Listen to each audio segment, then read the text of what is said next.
ఇంకెన్ని రోజులు అధ్యయనం చేస్తారో చూద్దాం, అప్పటిదాకా ఓపిక పడదాం. Right sir. ఇక నెక్స్ట్, కాకినాడ సీపోర్ట్లో వాటాల్ని అన్యాయంగా అక్రమంగా బెదిరించి భయపెట్టి లాగేసుకున్నారు అనేది ఈ ప్రభుత్వ వాదన సార్. వైసీపీ నాయకులు లాగేసుకున్నారు అని చెప్పి. A1గా వైవి సుబ్బారెడ్డి తనయుడు ఉన్నారు, A2గా విజయసాయిరెడ్డి, A3గా శరత్ చంద్రారెడ్డి ఉన్నారు. ఇప్పుడు విజయసాయిరెడ్డి ఏమంటూ ఉన్నారంటే సార్, బాబు కేవీ రావులపై పరువు నష్టం దావా వేస్తాను అంటూ ఉన్నారు. మళ్ళీ మేము అధికారంలోకి రాబోతూ ఉన్నాం, 2028లోనే ఎన్నికలు జరుగుతాయి, అప్పటి వరకు బాబు బతికుంటే అరెస్ట్ చేస్తామని చెప్పి సహజంగా కాస్త ఘాటుగా ట్వీట్లు లేకపోతే కామెంట్లు చేసే విజయసాయిరెడ్డి ఈ విధంగా మాట్లాడారు సార్. కక్షపూరితం లేకపోతే నిరాధారము అనవచ్చు, కానీ బాబు బతుకుంటే ఆ టైప్ ఆఫ్ కామెంట్స్ అన్యాయమైన మాట. ఎందుకంటే ఒక వ్యక్తి బతుకుంటే అంటే రేపు నాగేశ్వర గారు రేపటి కార్యక్రమంలో మళ్ళీ కలుద్దాం మీరు బతుకుంటే అన్నారనుకో, ఎంత దుర్మార్గంగా ఉంటుంది, న్యాయంగా ఉంటుంది అది. సో రేపటి ప్రోగ్రాంలో మళ్ళీ కలుస్తాం అంటారు, కానీ రేపటి ప్రోగ్రాంలో మీరు బతుకుంటే కలుద్దాం అంటారా ఎవరన్నా?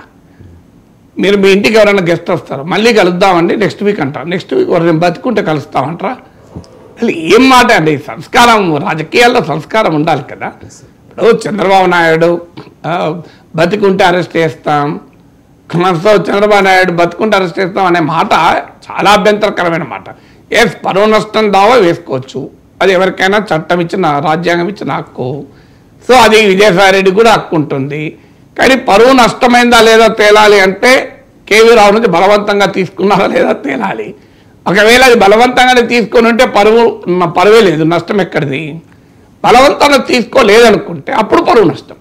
అందువల్ల మొదలు పరువు నష్టం కాదు, పరువు మొదలు ఈ కేవీ రావు నుంచి transfer property sale under duress భయపెట్టి బెదిరించి తీసుకున్నారా? దానికి కారణాలు ఏంటి? బెదిరించడానికి అవకాశం ఎక్కడొచ్చింది? అది కూడా ఇవాళ పేపర్లో ఏదో వచ్చింది, వారు ఆ కంపెనీ ఏదో చెల్లించాల్సింది, అందువల్ల ఆ లూప్ హోల్ను వాడుకున్నారు అని. బట్ అందువల్ల మొదలు ఆ transaction looks legal, but it is illegal. ఎందుకంటే దాని వెనకాల ఫోర్స్ ఉంది, బెదిరించడం ఉన్నది అనేది ఆరోపణ. సో ఈ ఆరోపణ ఉన్నప్పుడు అది మొదలు తేలాలి. అది తేలితే పరువు నష్టం తేలుతుంది.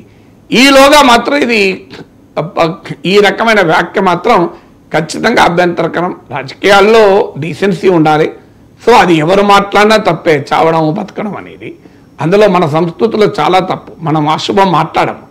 భారతీయ ఇది ఇక్కడ కనీసం వెస్ట్రన్ కల్చర్లన్నా that's fine if I really ఎలా అనొచ్చేమో, కానీ అది ఎందుకంటే వాళ్ళు దాన్ని సీరియస్గా తీసుకోకపోవచ్చు కొన్ని కల్చర్స్లో. కానీ ఇండియన్ కల్చర్లో మాత్రం ఇది అశుభం పలకకూడదనేది మన సంస్కృతిలో ఉన్న ఒక ముఖ్యమైన అంశం కదా. అందువల్ల ఎట్టి పరిస్థితుల్లో అది అభ్యంతరకరమైన వ్యాఖ్య. డెఫినెట్గా ఎవరు ప్రభుత్వంలో మీరు అధికారంలోకి వస్తారని ఆశపడడంలో అది మీ ఇష్టం, తప్పేమీ లేదు. మేము అధికారంలోకి వచ్చాక సంగతి తెలుపుతాం, లోకేష్ అధికారంలోకి వస్తే రెడ్ బుక్ అన్నాడు, మీరు ఇంకో బుక్ పెట్టుకోండి, బ్లూ బుక్. ఆ బ్లూ బుక్లో అందరి పేర్లు రాసుకోండి, కేవీ రావు పేరు, చంద్రబాబు నాయుడు పేరు, అభ్యంతరం లేదు. కానీ ఈ రకమైన కామెంట్ చేయడం మాత్రం ఎట్టి పరిస్థితుల్లో అంగీకారం కాదు. Thank you so much sir. చాలా అంశాలకు సంబంధించి